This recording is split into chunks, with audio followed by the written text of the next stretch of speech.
Hello everyone, welcome back to Rare Japanese Sounds, and today we're gonna, like last month, take 10 to 15 minutes to talk about the evolution of prices for Japanese records, not only CD pop, but because even though the market of Japanese records is something that is pretty stable in the world of collectibles, you still have things that change a little month over month, and it's not always easy at least, to recognize those changes.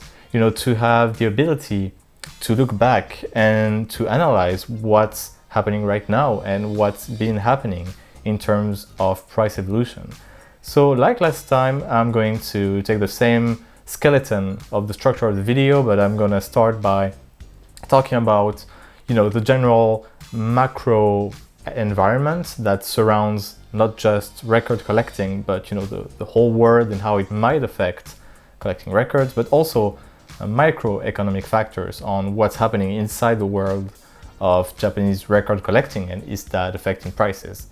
Then I'm going to give one big winner, one big loser in terms of price, and then go again a few classic albums, what their price has been trending towards, a few mid-tier albums above 10,000 yen or $100, and finish up with a few big hitters. So as all of you are aware, the current global situation is a very difficult one. We are living in very difficult times. But in Japan in particular, you could say that things have been pretty stable. And even better than that, the government has been handing out stimulus checks of 100,000 yen or $1,000, not only to Japanese nationals, but also to foreign residents. That means when you combine a pretty good economic situation, people not losing their job as much as they did in other countries maybe, to this 100,000 yen for free, you could expect to see a big increase in price, and people are starting to receive their money, but not all of them have. So it's going to be pretty interesting to see how prices evolve with all that influx of money going into the market, but it's probably not going to go down. Another factor that has been affecting not only record collecting, it is that international shipments have started to resume by the Japanese National Post. And that might be a deciding factor for certain people who have been, buying records for a few months, but none of them have shipped. So now that those records are finally starting to ship, well, it might be a good signal for people to, because some don't want to wait for several months until they get the record. So perhaps this will be the deciding factor for some to just pull the trigger and buy the records they have been on the lookout for. So keep an eye out for that. And finally, you have, well, of course, the domestic situation pretty bad in the US.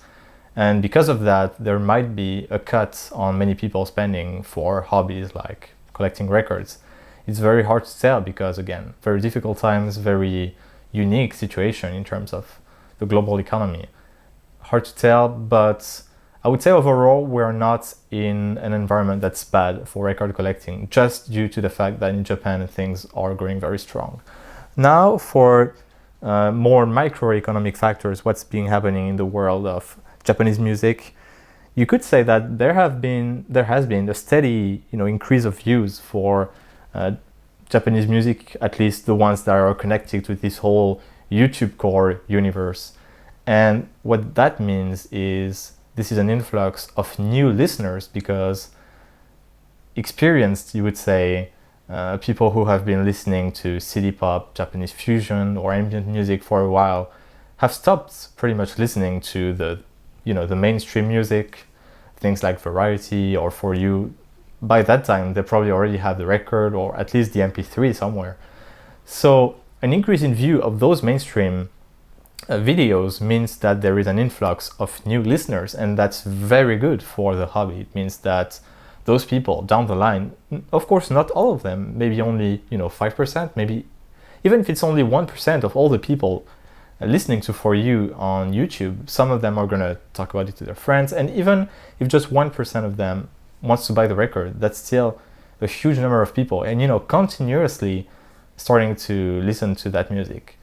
So I would say that's again a pretty bullish indicator, and we're going to look at the price of For You in particular later in that video, and you will understand why I'm pretty confident that the price is gonna stay high. And again, for every person, every 100 people that start listening to Plastic Love, maybe one or two are gonna end up in the more obscure corners of Japanese music, and perhaps those people will have the necessary disposable income to buy the really expensive records. That's how it works in every expensive, well, CD pop for now is not that expensive, but it might become so after 10 years of continuous popularity among young people growing older. But that's a very difficult conversation, especially since the hobby has really been considered has only had a big popularity since maybe 2017, maybe 2015, and it's hard to tell what will the landscape be for Japanese music in 10 years. But if it's the same as right now, you can expect the prices to be much higher than today. Something to note is that as time goes on, tastes evolve a lot. And for instance, the Japanese records that were considered to be pretty pricey and very well known, let's say 5 years ago, things like Aragon, which is the kind of Balearic, tribal almost kind of music that was pretty popular among older listeners back 5-10 years ago when CD pop wasn't yet a thing, at least not a mainstream thing.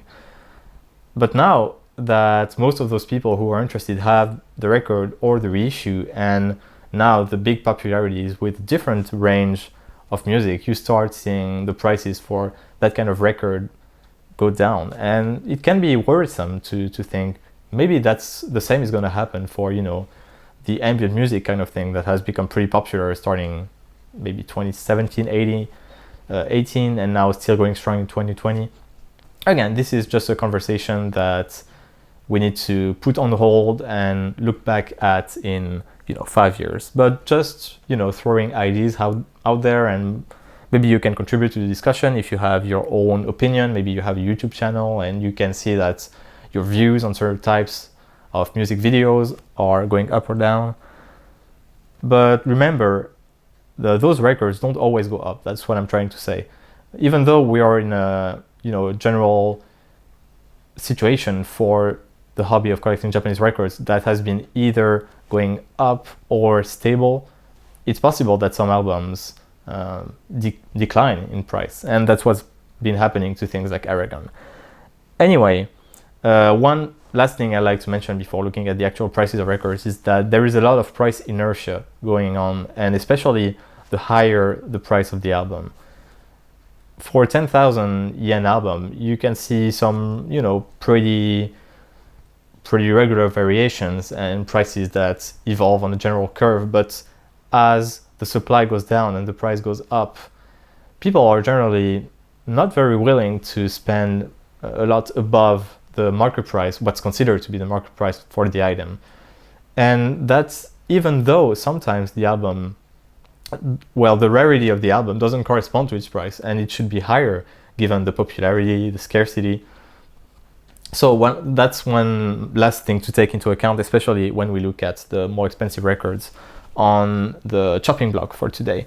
But first, one big winner for this month, and that's one record I wasn't particularly looking at. I had never looked at it before, but I saw one auction pop on Yahoo Auctions. The album is Ocean Drive by the Katsumi Horii project. Well, that particular band is a fusion band, and they have a lot of, they are more on the CD side because it's very late 80s to early 90s album, but some of their early albums have LPs, and Ocean Drive in particular has been getting a lot of views on YouTube as far as I can see. And those views have had a huge impact on the price of the record. It's basically the same thing that happened to all the albums that we know a few years back. And this auction for the Ocean Drive has ended for twice above 15K recently, which makes me think that we have a newcomer to the, to the group of above 10,000 yen albums. I think that's great. It's more diversity, and especially seeing more fusion jazz album. I think it's, it's nice to see, but now it's way too late if you were hoping to buy the album for its previous prices. One quick note, don't buy the CD because the supply is much larger than for the LP. Just throwing that out there. One loser for this month is 9 postcards, pretty sadly, by my favorite artist, Hiroshi Yoshimura. And it's been on a slow downward trend for at least 2 to 3 years.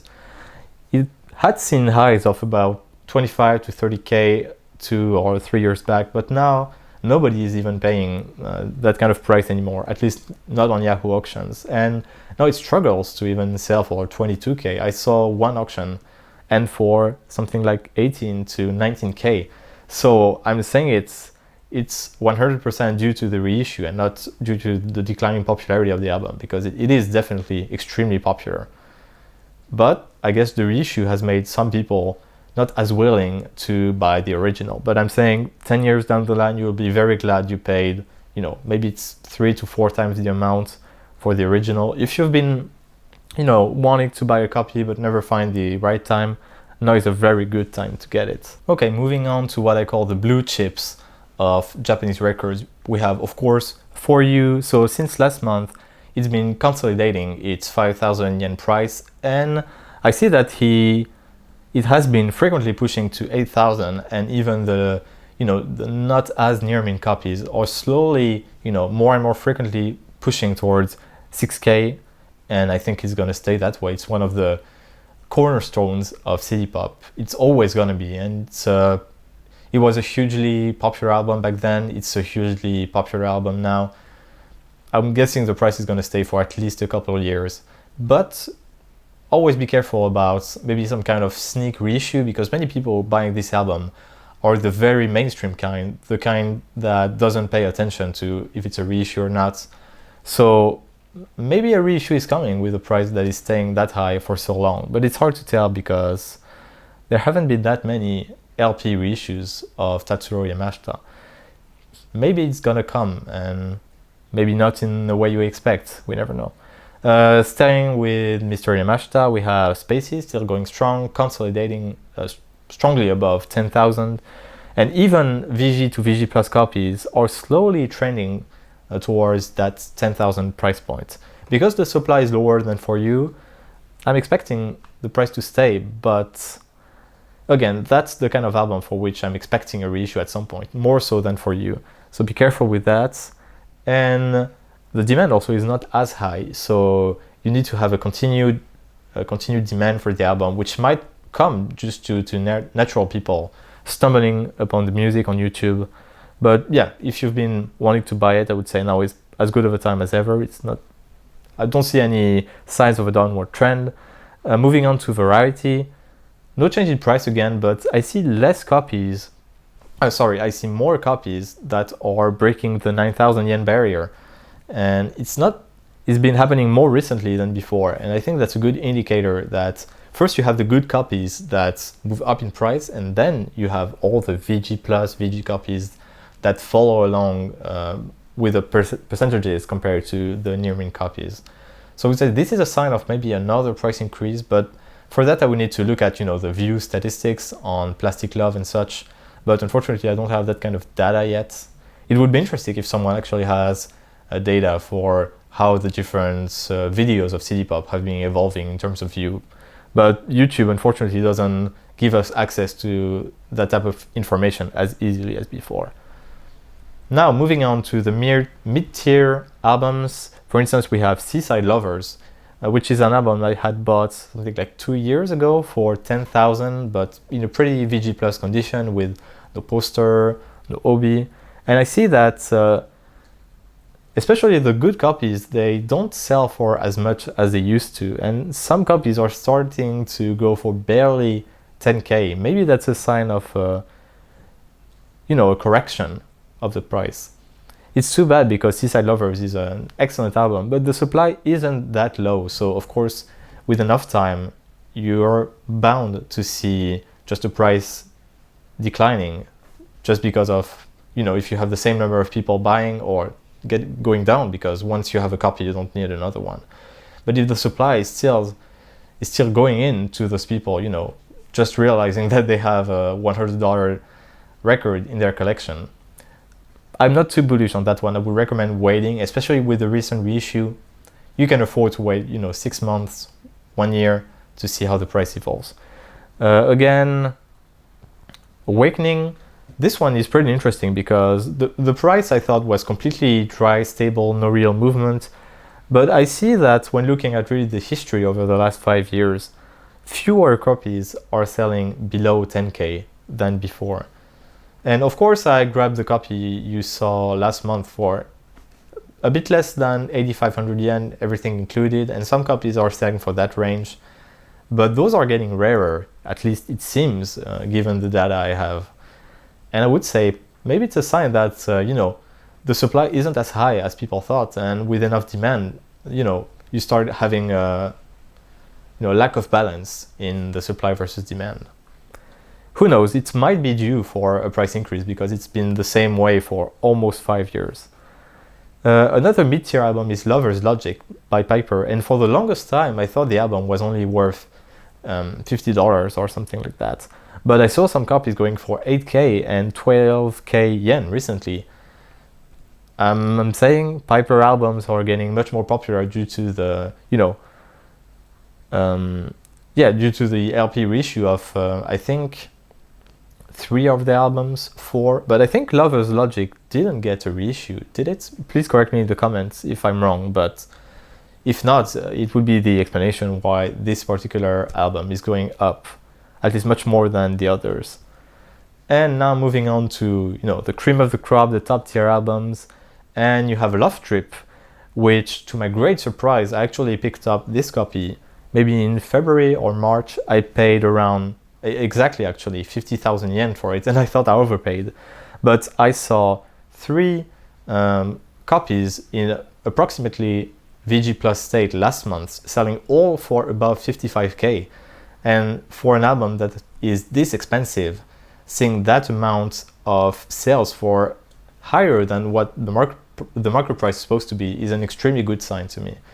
And especially because those copies were all really VG Plus, not near mints, for instance, like this one. And I'm saying Love Trip is maybe due for another increase because it's one of the holy grails of CD pop collecting. It's up there with, with Magical probably. I'm saying if you want to buy the album, it might be a good time for it, because if a ton of Japanese people are getting a 100,000 yen stimulus check, it might be hard to get your hands on another copy of Love Trip if you've been willing to buy one. Another top tier album is Intaglio. I'm not sure about the pronunciation. I always stumble upon it by Mr. Hamase, the bassist, who actually got a reissue for Notes of Forestry a few months back. I think you saw it on one of the other videos, but the LP for Intaglio, which is probably one of the top albums for Japanese new age weird jazz releases, you could say it that way. And I've seen since the beginning of the year, actually, not just in July, but very high profile sales. For instance, 80K on Face Records, 70K on Galapagos Records, in both cases for VG Plus copies, I think. And recently an auction ended on Yahoo Auctions for something like 40 to 45K, but that one was more of a VG/VG Plus copy. And for this one, I'm definitely going towards a $1,000 album just because the supply is so low and because jazz collectors have more disposable income than other type of record collectors. It's just the way it is. And in particular, in the case of albums by Mr. Hamase, those albums have been reissued but not in their original recording, which to me seems to be a pretty good indication that you're never going to see an exact reissue of those albums. Maybe, the same music but recorded differently, and that's a pretty bullish indicator to have your $1,000 albums. Finally, a few words about Green, because we've been recently getting the reissue. It's pretty great for everyone who wanted to listen to the album. But how is that going to affect prices? And there haven't been any sales since the reissue was in the picture. There has been one copy on Discogs trying to sell for something like around $1,000. I tried to negotiate with a seller, but with no great success. But it has been on sale for like 6 months and nobody's buying it. So my prediction, I predict the price is going to stay pretty much the same as it has been before, because you really need a lot of demand to push the price of a record past $1,000, especially one which is not that rare. Of course, it's very rare, but not as rare as, for instance, Intaglio, as we said before. It's going to be pretty interesting to see when an auction does come up. Anyway, those were just my thoughts on how the market has been recently. Of course, everybody has their own perspective. I have my own perspective of, only caring about certain albums and ignoring a whole aspect of Japanese record collecting. So that's where you can come into play, give your opinion on, if you think I've been overlooking certain types of music, it would be a great place to share your opinion and even, share good deals that you think are going on. Anyway, that's all for me. I hope you enjoy the, different layouts.